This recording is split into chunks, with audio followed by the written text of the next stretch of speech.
Paytalilarga mazada, chunki ularda Maza somsani filiali bor. Bu yerda naq 6 xil somsani turlari bor ekan.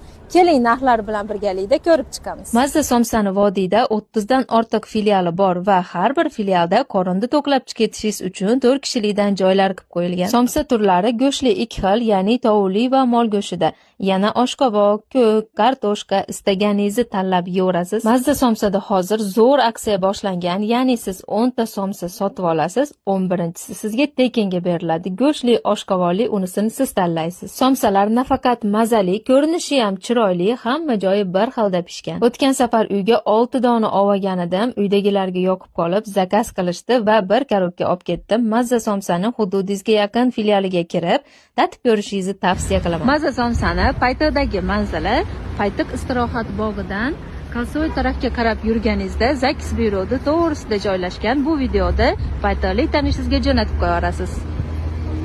Bugun shu eshikka ozgina o'zgartirish kiritamiz. Bu otam davridagi eshik bo'lib, bizga ancha yil xizmat qildi. Nasib qilsa bahorda pensiyaga chiqaramiz. Nafaqat eshik, balki bu uylar ham buzib tashlanadi. Qish tugamasdan nimaga pechkani yig'ishtirib tashladim-u, endi nimaga eshiklarda parda bilan to'sib isitish harakatida bo'lyapman. Bilasiz, pechkani qo'lbola qilib qurganman. Bu turdagi pechkalarning mo'risi 3 kunda to'lib, uyni juda ham xaroba qilar ekan, qoraytirib. Oxirgi paytlar bo'lsa uy tugul kiyimlarim ham, uydagi hamma narsa qorayib ketishni boshladi va oxiri pechkani yig'ishtirib qutuldim. Endilikda uyda nagrevator bilan isityapman. Eshik atrofidagi ochiq joylar bo'lsa uyda isishiga xalaqit berayotgan edi. Shu sabab parda bilan bekitib qo'ydim. Hozir uyim issiqqina turadi. Parda bo'lsa eshikdagi nuqsonlarni ham to'sib qo'ygan, ya'ni eshikdan ko'ra parda chiroyli turibdi meni nazarimda. Buni menga eng yoqqan tarafi bo'lsa o'zi orqamdan akkuratniy bo'lib yopilib qolishi.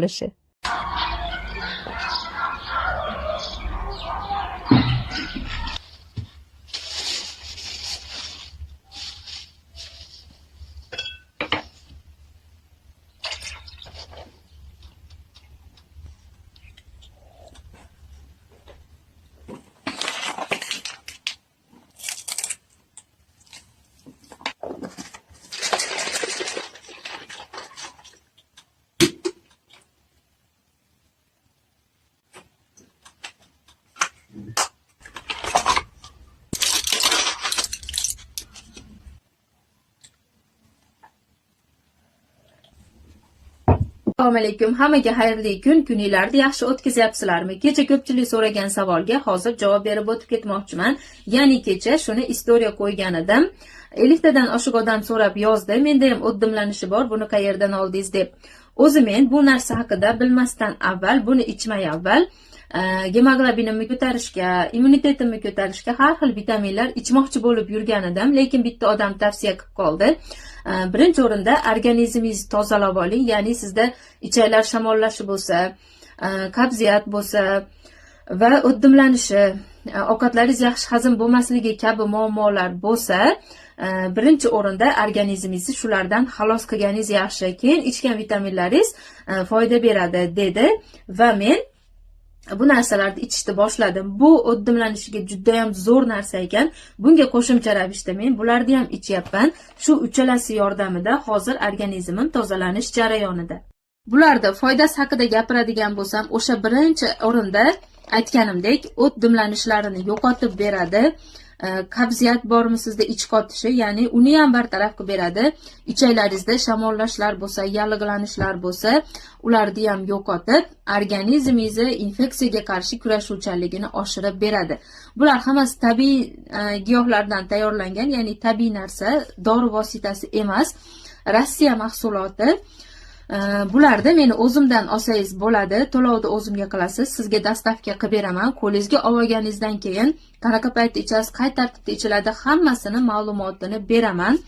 Xo'p, agar buni o'zini ichaman desangiz, bu 95 ming so'm. Yo'q, sizga o'xshab men ham organizmimni birinchi tozalab olmoqchiman deydiganlar uchun shu uchalasidan bitta nabor holatida ham jo'natib beraman.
Farzandini mantiqiy fikrlashini rivojlantirishni istagan ota-onalar uchun bepulga qanday qilib logika kursini olish mumkinligini hozir sizlarga o'rgataman.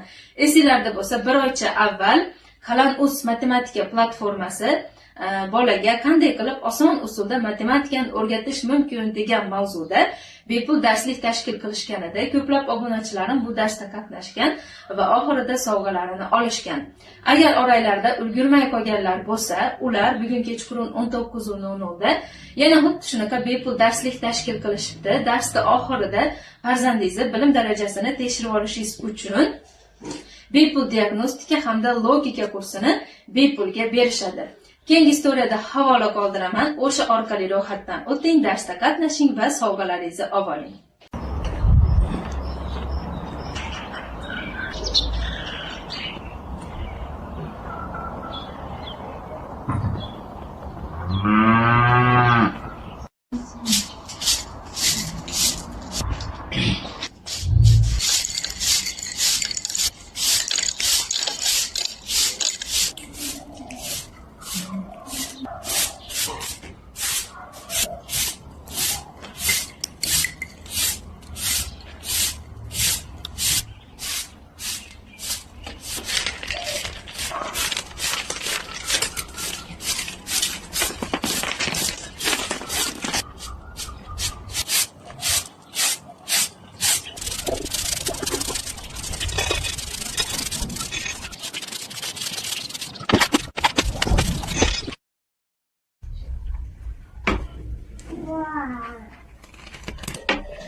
Qish tugamagan bo'lsa ham pechkamni yig'ishtirib olishga qaror qildim. Bilasizlar, 2-3 kundayla mo'rim to'lib, tozalar edim. Men ham sizlar ham bu rubrikadan zerikib ketgan edik. Ko'mirni yaxshisini, o'tinni qurug'ini yoqsam ham, salafan yoqmasam ham baribir tez to'laverdi.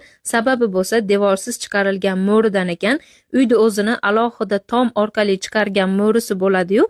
Agar shunaqa bo'lsa, 1-2 yilgacha tozalamasdan mazza qilib pechga yoqar ekansiz. Bu uyda avvalgi holat edi. Men pechkani chiqarib tashagach, uyga ham ozgina o'zgartirish kiritdim. Bu tarafda divan bor edi.